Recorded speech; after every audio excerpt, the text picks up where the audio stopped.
The Ukraine war churns on. Russia and Ukraine not ready for peace.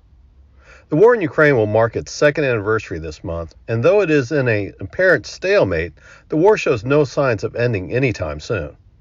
No real progress for peace is expected during the winter as Russia goes through a presidential election and is most likely assuming a wait-and-see strategy as it monitors the aid the West will provide Ukraine ahead of the spring and summer campaign seasons. Even with the expected winter lull in peace talks, there are some discouraging signs that terms for peace talks are so far apart between the Russians and Ukrainians that ending the war seems like a distant prospect. A poll was released ahead of the winter asking Ukrainians to give their opinion on what they view as acceptable terms for a ceasefire with the Russians.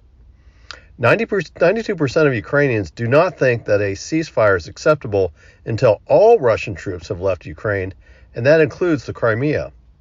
It does not specify, but it's assumed that since Crimea is included in the question, that the Ukraine position is for no Russian troops in Ukraine based on the 2014 pre-war borders. 75% of Ukrainians stated that it is unacceptable for a ceasefire if Russia withdraws all troops from Ukraine with the exception of Crimea. If this poll is accurate, which is hard to determine in a war zone, feelings may differ between the people feel in eastern Ukraine versus western Ukraine, but it seems Ukrainian citizens are aligned with the position of their president, Vladimir Zelensky. It also means any compromise for a ceasefire would be viewed as unpopular by Ukrainians because it is doubtful the Russians would agree to removing all its troops as a condition for a ceasefire, considering they have the upper hand in the war after the Ukrainian spring and summer offensive shortcomings. Russian leader Vladimir Putin had a more than a 2-hour-long interview with U.S. journalist and commentator Tucker Carlson in early February. This was the first interview Putin sat for with a Western journalist since the war in Ukraine. Though peace talks were not the intent of the interview, it provided no real hope for peace either. Putin started the interview with a 30-minute history of Russia around the formation of what became the Ukraine. Though this was perhaps interesting for historians to hear this mini lecture that is Russo-centric, the underlying point of the history lecture was to justify Putin's assertion that Ukraine is not a real country, but is a fabrication, and that its history is actually Russian history. Putin's Ukraine assertions does not hold up to the 20th or 21st century realities. Putin has asserted that the fall of the USSR, which he served as a KGB officer, was, quote, the greatest geopolitical catastrophe of the century, end quote, when it was dissolved in 1991. But it appears that the Soviet Union did not hold Putin's view of the Ukraine. The Soviet Union did accept the Ukraine that it had its own identity when it created the Ukraine SSR, Soviet Socialist Republic, in 1919. It considered Ukrainian national identity and its resistance to collectivization when it intentionally created a famine in Ukraine to punish and coerce the Ukrainians into compliance during what became known as the Holodomor in 1932 and 1933, resulting in the death of up to 5 million Ukrainians. The Bolshevik Revolution of 1917 catalyst was largely due to food shortages in Russia during World War I, a lesson the Soviets took to heart and worked to prevent food shortages from occurring again outside the Holodomor and threatened the communist hold on power. The Ukraine SSR was known as the Soviet breadbasket, and it provided the food security to the Soviet Union that allowed it to keep the Soviet Union from facing the same demise as the Romanovs.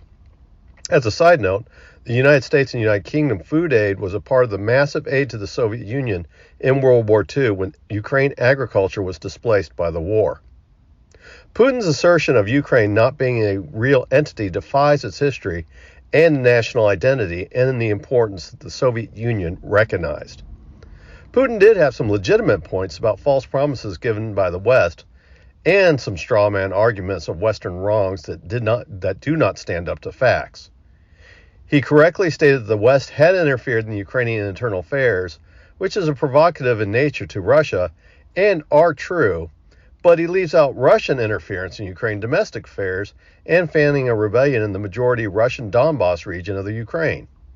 What is apparent is that Ukrainians based on the poll President Zelensky's ridiculous 10-point peace plan and President Putin's Russo-centric lecture to justify the war, it is clear that neither country is serious about making the compromises needed for peace.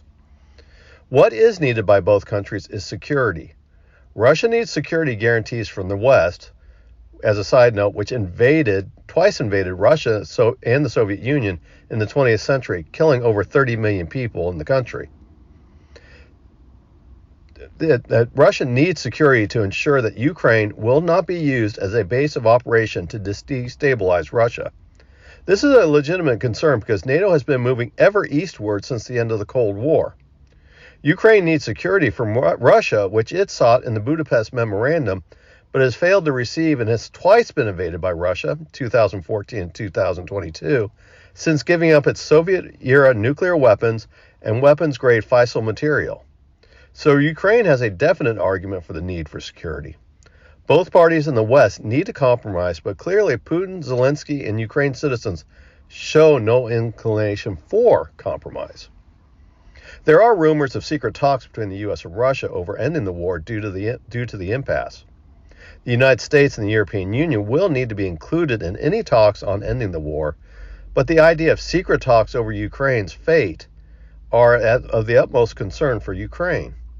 The idea of U.S. and EU doing to Ukraine what the West did when France and the United Kingdom negotiated with Mussolini's Italy and Hitler of Germany at Munich in 1938 and agreed to avert war at the expense of the unrepresented Czechoslovakia. It is clear that secret talks are occurring, but the rumor is enough to unsettle the Ukraine. It is disappointing there is no forthcoming common ground for peace talks as the war in Ukraine enters its third year.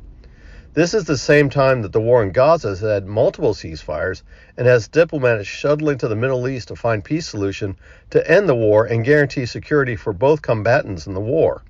That has only seen 1/8 of the dead that has occurred during the Ukraine war.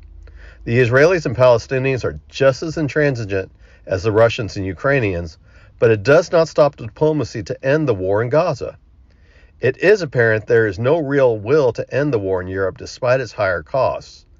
The next question is asked, why prolong the war in Ukraine, and who benefits while at the same time NATO is struggling to rearm itself, which it cannot do while supporting a proxy war?